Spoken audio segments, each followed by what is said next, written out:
So we'll get started whenever you guys are feeling ready. We will start off today in an upright position. We're going to close down the eyes. Guide the hands towards the knees. And just relax the tongue down to the base of your mouth.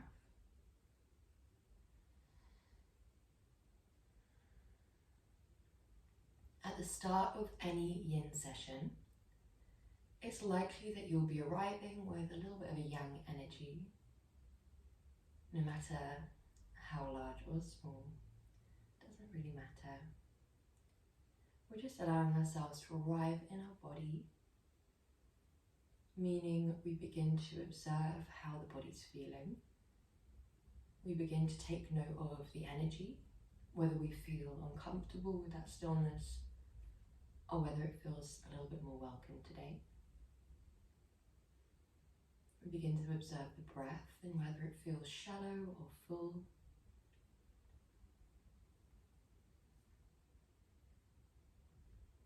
We observe how the breath moves in our body. Sometimes it will just be in the chest.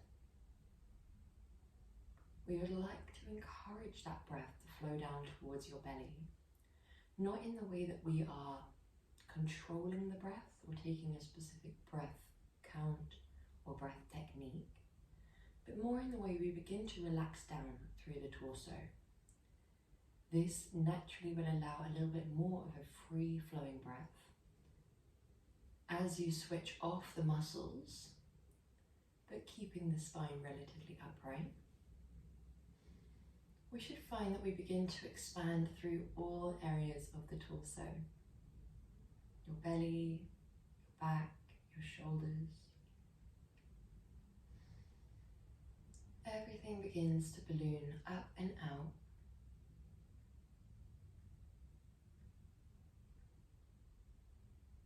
And we're not just relaxing down the torso here. We allow every muscle in the body to switch off and melt down.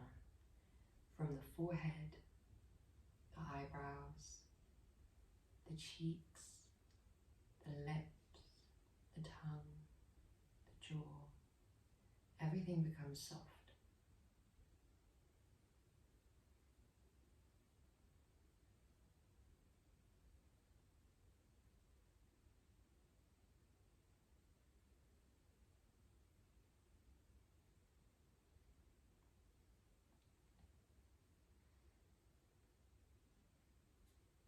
Yin is very much to do with stillness, silence, and allowing.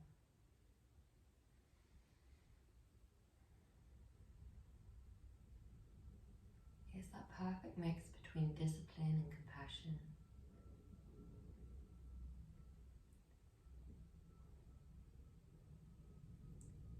So, whenever you're feeling ready, we've hopefully arrived in our body and maybe shifted very, very slightly into that slightly calmer state than we would be in our day-to-day. From here, we're going to come into our first pose by drawing our left leg out in front and starting off by dorsiflexing the foot. We take that right leg and we're going to take it in both hands and scoop it up and round. Once you've scooped it up, think about your knee trying to stack over the other leg's knee. It doesn't matter if it doesn't, it could be all the way over here, as long as we have that energy of guiding it up and round until the sole of the foot is shining backwards. This base leg could stay here in your half shoelace, or we could scoop the base leg round for what we would call our full shoelace. Now both of the soles of the feet are shining back. We do start with our ideal pose, so maybe heels nice and close towards your hips, really, really cinched in. You might grab a block if you find that you are really ski whip, maybe one hip's really lifted, then grab a block just to even it out. But it's very much to do with the pose working around your body as opposed to your body trying to fit that perfect aesthetic of any pose. So there's an element of just allowing your body to be as it is. Now that we've found our variation of this pose, we're going to switch off. As you switch off, your legs might fall wide, your upper body might fall forwards. You can turn your palms to shine up towards the sky for a little bit more of that surrender approach, a little bit less temptation to push into the hands and create that yang energy. You might prefer to stay upright, maybe with the hands in the lap. And then finally, if you do have a blanket, you might prefer to wrap this around you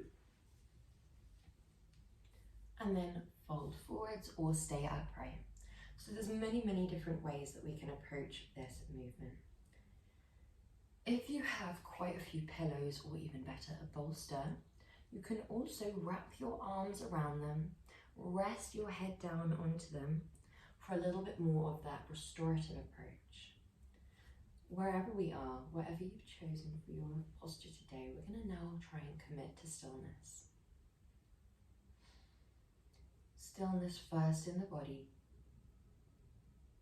just in the way that we begin to avoid those itches, avoid fidgeting, avoid moving around constantly with the eyes, with the muscles, avoid switching them on. We always allow ourselves to move if the pose doesn't feel right for us. So we place this high amount of trust in ourselves to know our body, to know what's right for us. We place this trust in gravity to sink us down to the point in which we feel comfortable, but not past it. And that in yin is known as finding your edge, really surrendering the hard ground, the weight of gravity and the weight of the body, all working together to create this lovely simplicity, this lovely heavy movement, which starts off feeling quite intense. And it often starts off so intense that we automatically switch on the muscles to reject and resist the movement. When we reject and resist, the intensity feels a lot harder and a lot more intense and uncomfortable. So as much as we can, we switch off the muscles so that we can begin to go deeper towards what we call the yin tissues of the body. These yin tissues are the ligaments, the tendons, the joints, the bones. It's thought that the muscles do gain that secondary benefit as well, that improved flexibility. But we're aiming to go deeper to our range of motion, improving the strength, length, lubrication of these deep areas. And similarly to our yang practice, it's thought that we can begin to release more than just physical tension. It's often believed that there is this very tight link between your mind and your body. That within our muscles, we do store tension that originated within the mind, within the emotional body. That it can begin to shift our energy body and create a less harmonic flow of that prana running through us. And as we go deeper into the yin tissues, many people have many different ideas, many different inklings, so we always take what resonates. But many people think that we have our longer held emotions in these yin tissues. Therefore, your mind might wander to childhood, deep within your emotional body, might wander towards a place within the psyche that we haven't maybe visited in a long time or at all. We allow whatever comes up to come up, but we also allow ourselves that permission to be still, to observe, and to not attach. which is one of the most challenging parts about yin, that mental stillness. But it does get easier with time, not just time throughout the years, but within this one practice. You'll find as the body becomes still, in time, so does the mind. When you're feeling ready, we're going to swap sides. So, taking that top leg and using the arm again, we scoop it out in front. Both legs when you're ready. And you don't have to use the hands, but most people find that it really helps keep the joints in that yin state. Well done. And our counter pose here is lovely and simple. You're letting your legs be long and you're just drawing your arms into your lap and sitting. We close the eyes down. We allow a little hinging forwards if that feels right. And you should find this feels quite nice through your hips, through your backs of your knees. We avoid that temptation to switch on the muscles. Often when we come into our counters, we'll see bouncing of the legs and tension of the muscles, and we just want that same relaxation, that same softness. And using the hands can help keep that softness. Allow the breath to be full.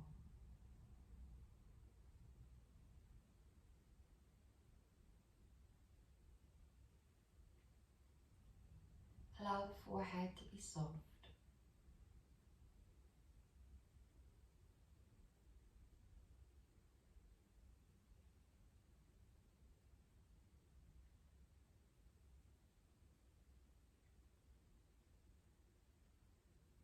Our counter poses aren't quite as long as our regular poses,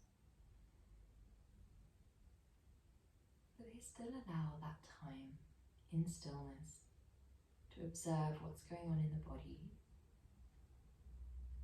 to observe the sensations running through the legs.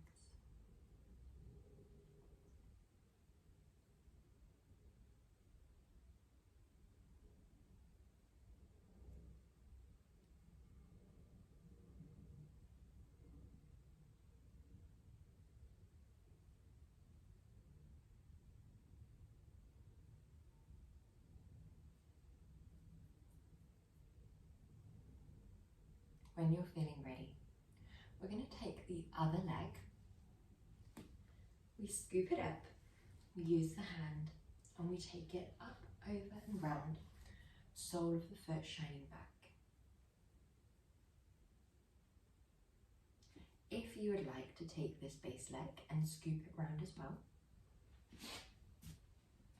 gently walk it under and round, and we don't expect one leg to feel the same as the other. More importantly, we often find ourselves comparing our end part of the last pose with the start of the pose on the other side when we're practicing unilaterally. So we just allow ourselves to remember how the first pose felt at the beginning and relax the same way. We allow that melting down. Maybe we grab our blanket for more of a restorative practice. Maybe you'll grab a pillow or a bolster, wrapping your arms around for that more nurturing, restorative feel. Or maybe we enjoy that discipline, that simplicity of the hard ground, gravity and the body, working together, coming into your perfect pose. We can turn the palms up if we would like to avoid that real pressure down into the hands and into the ground. Wherever we are, we allow that relaxation down of the tongue.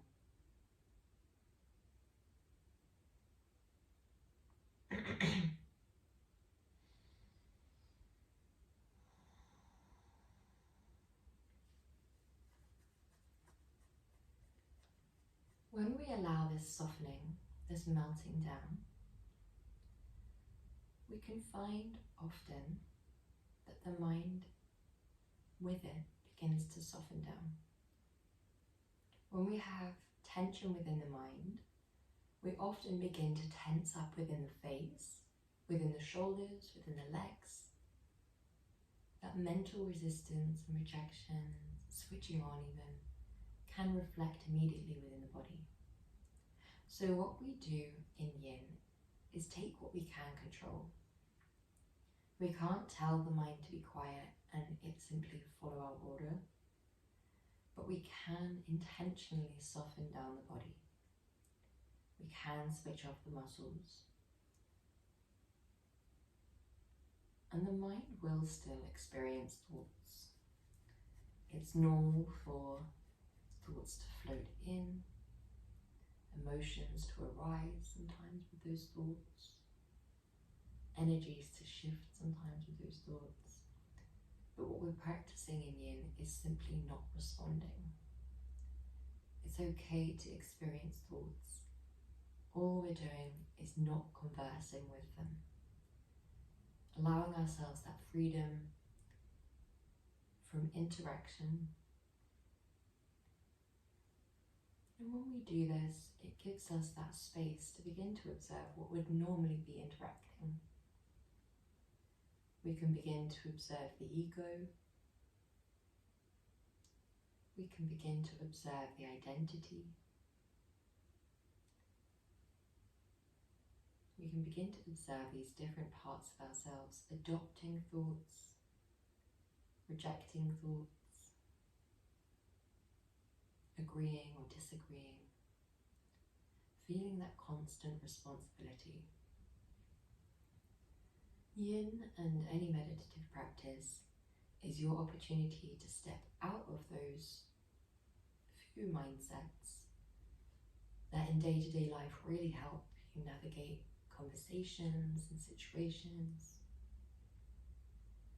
And instead we can step into the observer role, which many people refer to as the witness, the higher self, consciousness, awareness. However they choose to respond to it is often referring to the same place within you or mindset, where there is nothing other than compassion, awareness, allowing, acceptance. All you're doing is observing exactly what is in the present moment. As soon as you notice that the mind has wandered off into the present or the past or the hypothetical, then we know that we've come out of that observer state, and we gently encourage ourselves back into it, not by doing anything at all, but simply by returning to being. The state of being which you always are, but very rarely tap into.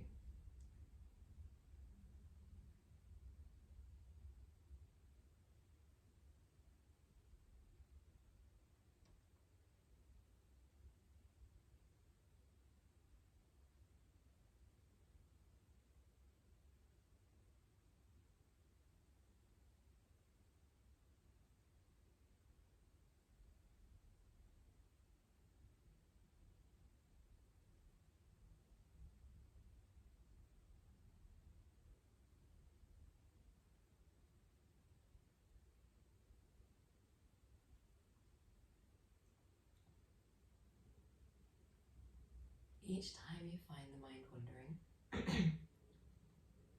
we allow ourselves to avoid pulling the thought in for further conversation. We avoid pushing it away and rejecting it. We return to that state of being rather than doing. Where you allow yourself to simply observe your present moment.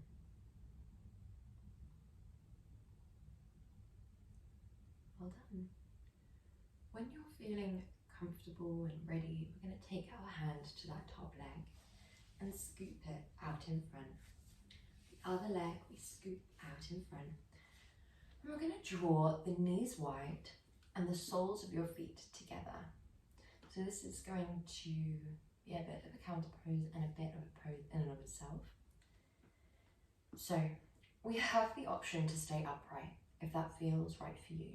Or we have the option to thread both hands underneath the body, or underneath the shins rather, palms facing up, and then we relax down. We can pull the blanket over us if that feels right for you, or you can allow that heaviness just from gravity, just from the shoulders peeling forwards. Whatever feels right for you, it's absolutely fine if just the fingers reach under. With all yin poses, when you relax down the muscles, when you switch off melting down, you will find that you begin to deepen physically. But yin is not so much about the physicality. It's not about improving that range of motion or flexibility, although they are secondary benefits. It's more about using the body as a vessel to shift our energy into a yin-like state, our mind into a yin-like state, which in turn has amazing knock-on effects for the nervous system, for cognitive function, for our mood, which goes on to relax the body more, which goes on to relax the mind more. So it's just this upward spiral of relaxation. And because yin is so simple, only in the way that we're just stripping it back, we're taking away the need for props. You can do it with just the ground, just the body, just gravity. We're taking away the need to do anything at all, just stripping it back to that state of being and undoing what we've learned about reacting and responding. And it can be done in many different places, in many different ways. All you need is a bit of space, preferably a bit of darkness, in the way that it's not super bright, and a quiet, still place.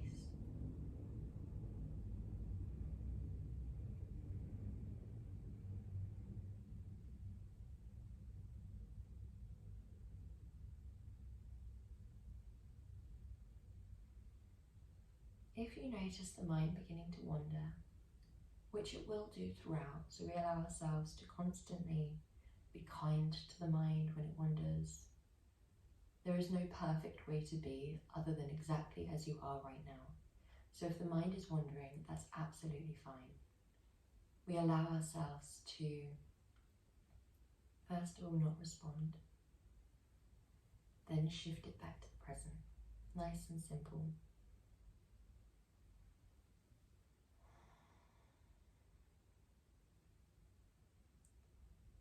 Often, there will be different experiences in different yin sessions. When you're having one of those days where the mind just won't be still,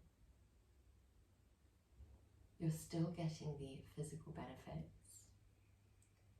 And when you keep noticing the mind has wandered, becoming aware of that, and trying to shift back to present by drawing your awareness towards your breath and your body as a bridge to your present moment, then you're continually strengthening that habit within the brain, which has amazing benefits and knock-on effects to off the mat. And when you're having one of those days where you completely melt into that yin-like state immediately, you allow yourself to come into that state of being, and everything just falls into place, the mind, the energy, the emotions. Then you get that amazing benefit for the nervous system, for the mind, and for the body. So no matter where you're at, you're going to be reaping the benefits. There is no right or wrong. No matter how it might feel within the mind, we often are quite hard on ourselves when the brain is simply doing what we've trained it to do. So give yourself that permission, just as we do with the body, how we come into that halfway point between discipline and compassion. We want the pose to feel intense but comfortable, never painful or anything like that. It's the same for the mind. Okay, when we're feeling ready, we're going to draw both legs together and then send your legs long. Allow this counter pose here where we're just allowing a heaviness. We're remaining mostly upright within the upper body. Your legs are just out long. We're breathing. We're melting down. The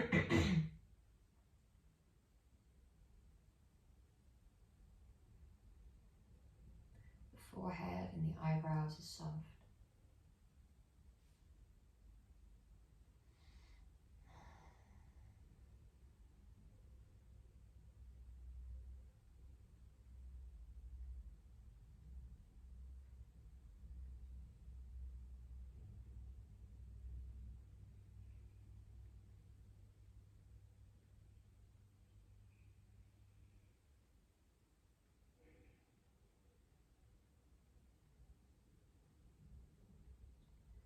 And when you're ready, we're going to make our way down onto our back.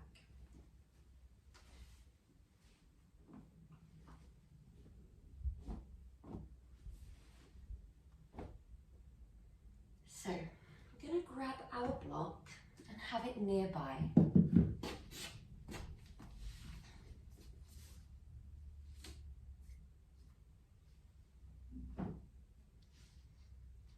We're letting ourselves come backwards and down.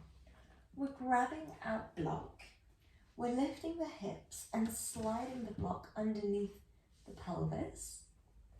We're sending the legs long one by one, if that feels okay for you. If it doesn't, draw them back into a bend. If you like, you can grab a blanket again and throw it over you. Real. And if you like, you can draw your arms back as if you're the rope in a tug of war, and then melt down. Your arms can splay wide, and muscles switch off. And if this does not feel right for you, say for example you have sensitivity in your back, then you can go without a block and do the exact same movement. Or you can come to a wall and send your legs up the wall, hips against the wall for more of a Viparita Karani relaxation down. Arms can still be back. If you find that the block begins to shift up towards your lumbar spine, shuffle it down to the pelvis.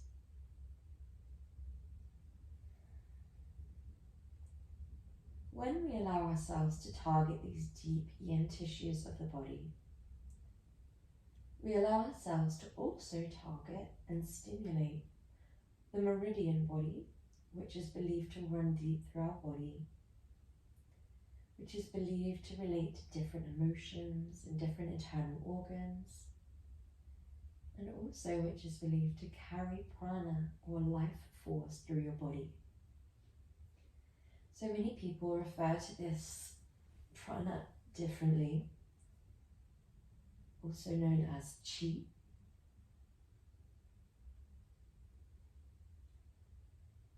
And it's thought that when in harmony, when in flow, when moving through you with ease and flowing to you, that you feel that sense of wellness, you feel that balance of emotions, of energy between yin and yang, and between more complex emotions as well. And obviously it's always shifting, always moving. So there is an element of going with the flow and surrendering. It won't always be the same. And we're just allowing ourselves to accept, allow, release resistance and surrender.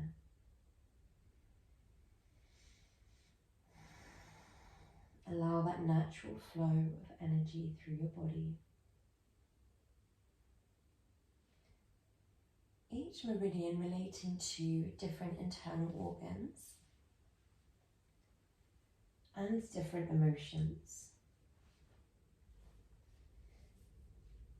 means that when we are stimulating different meridians within our poses, we can have a different experience week to week. Sometimes, if we practice yin a lot, it's thought that we do begin to release away tensions of the week just gone. But it's thought that as we practice, if we're quite new to yin, we might be releasing tensions that we've held for a really, really long time. So just observe whatever floats into your mind. We allow that sensation of compression, of stimulation.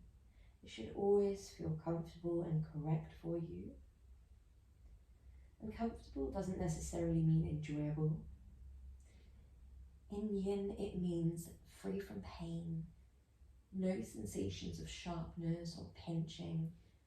The sensations you should sort of be able to tap into what feels right for you.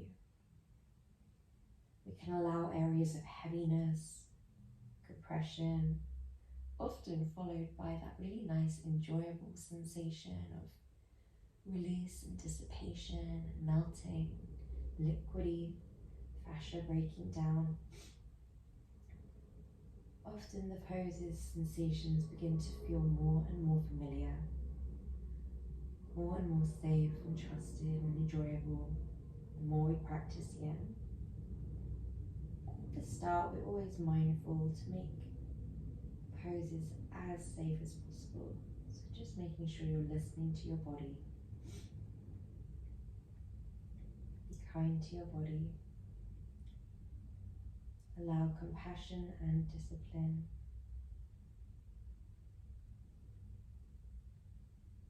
Allow heaviness melting down, surrendering down.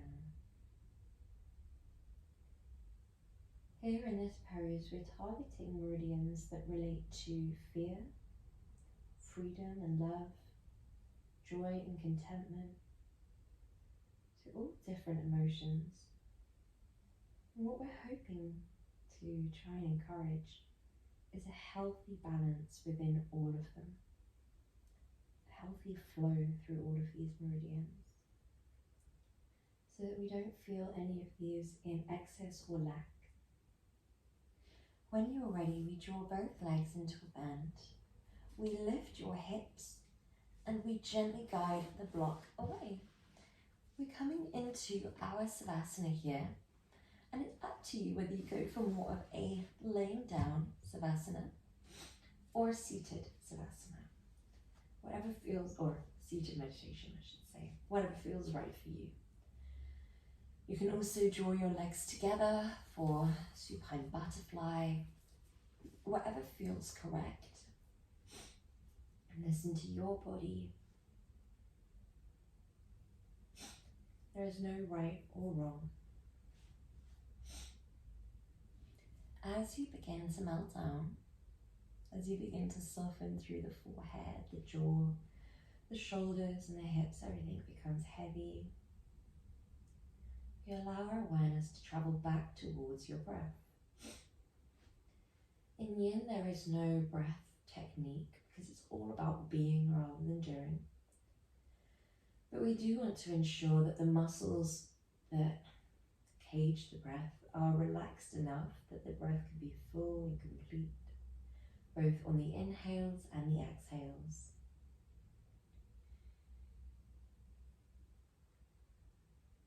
Observe the fullness of each breath.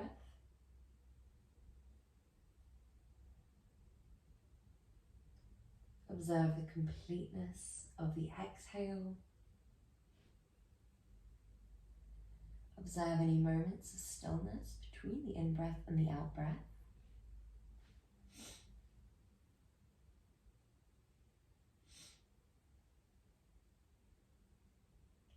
Observe the softness of the breath as it leaves and draws in through your nose.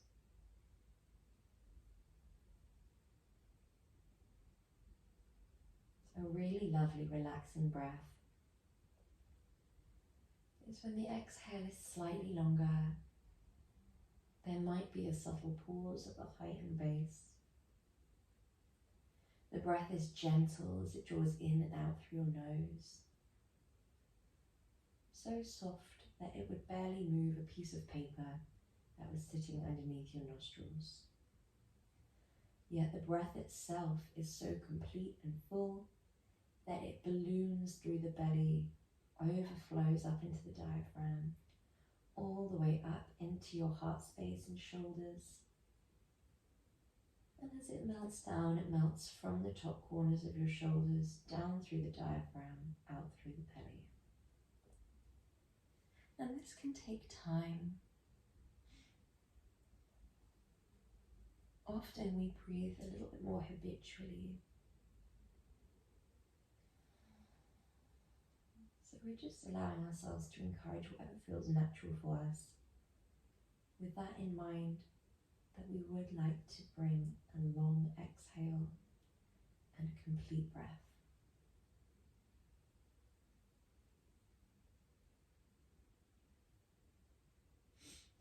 When you're feeling ready, as slowly as you can, we slowly begin to bring movement into our fingers and into our toes,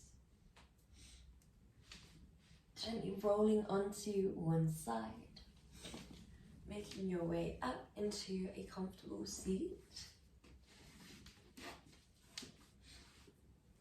taking your time and making your way, guiding your hands into Anjali Mudra. Namaste.